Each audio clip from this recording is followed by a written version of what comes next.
under all sorts of attacks in the cyber war battleground, such as the hacking of sensitive security facilities or infrastructure.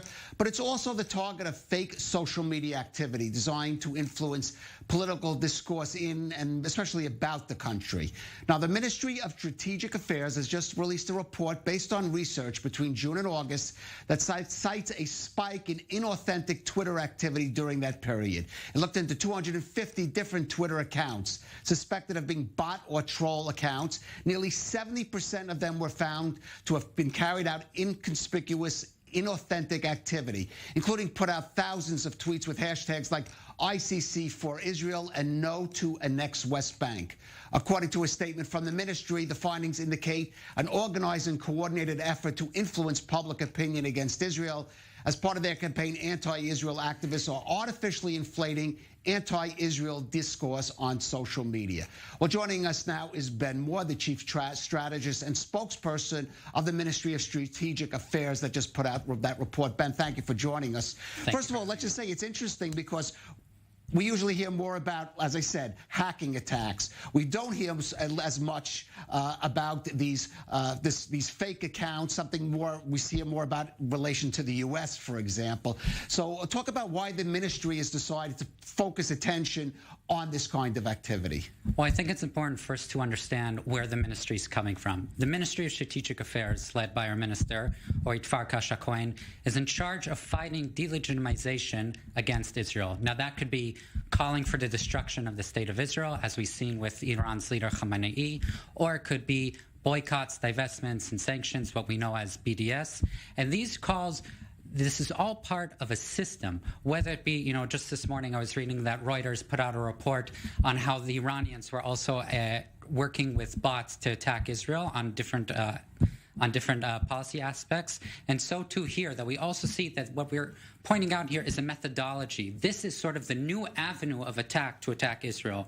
Now, when looking at the Middle East today, one, it's not hard to see that peace is in the air. Israel seizing the opportunities wherever they come about, and this is not going well with the anti-Israel camp. So what they're doing is trying to manipulate public opinion by creating this whole network, this whole facade of fake support, widespread support for them, trying to influence major geopolitical decisions, whether it may be the ICC, the International Criminal Let's talk about that. Let's get into specifics now, because as I said, the timing, we see, according to the report, a spike in June. That is related to a couple of political or maybe diplomatic developments, such as, for example, the International Criminal Court and the debate over either you call it annexation or extending sovereignty to the West Bank. Yes.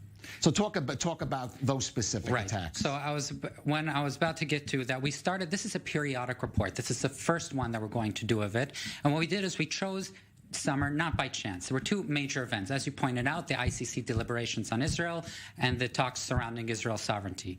What we found was an abnormal, like a humongous increase of anti-Israel content found on social media. That's where most of the public discourse is nowadays. And when we did a small sampling of only 250, it's important for also the viewers to understand this isn't, we're only touching the tip of the spear here.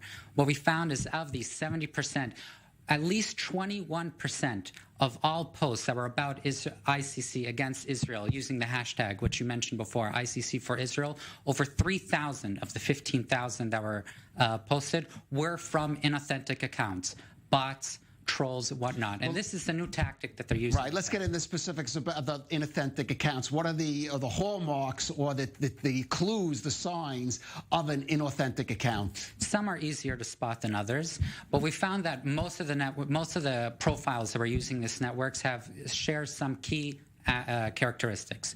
One, usually they're putting a profile of a young female, usually not in garb that matches the Middle East. They're posting at the same time, retweeting each other, posting very similar wording or same exact wording, using in their bios the same exact wording or, again, similar wording. And what's the key point that you're able to spot them out very easily is at the amount they're posting.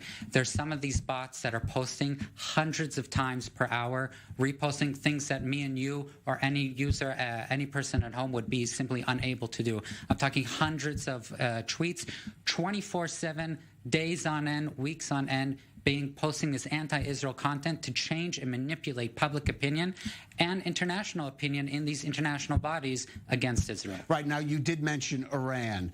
Who was behind, the assumption being that they are behind at least some of this traffic, but who are the other players besides Iran that could be involved here?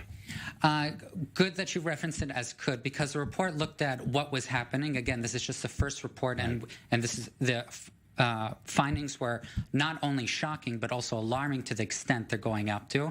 And what we found is that it's quite difficult because they're using VPNs, so they know that they're hiding their tracks. We found bots before and called them out. Last year surrounding the Eurovision, we also released a report, The Big Scam, showing similar attacks trying to attack the Eurovision in Israel. So they know they're being followed. They know we're going to try to find them out. But we see VPs coming from Palestinian territories such as Gaza, also in Judea and Samaria, Malaysia, Egypt. So those are some of the countries we found, but again, this is only the tip. I'm sure we're going to find much more once we look deeper into it. I'm sure. You mentioned, for example, the Eurovision being held and they're trying to discredit that event being staged in Israel.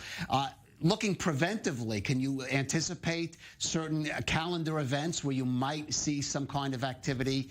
Be on the lookout for that? Absolutely. I think, again, the ICC is an ongoing debate or ongoing deliberation that's supposed to be coming out.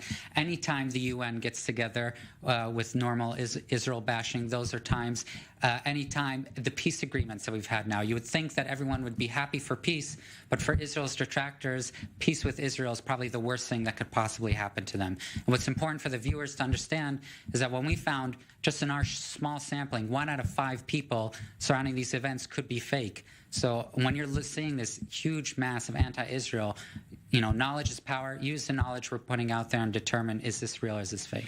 Very briefly, Ben, does this highlight the importance of Israel and those who support Israel using their own public diplomacy on social media to counter this? Absolutely. We're only one small ministry in the Israeli government out of many. It sounds very impressive, the Ministry of Strategic Affairs, but it is very impressive. And it's a very small ministry. With the small amount of the budget and the small amount of people we're doing, we're trying to do as much work possible, but we can't do it alone. We can only sort of point people in the right, give them the information, but they need to decide to do with it.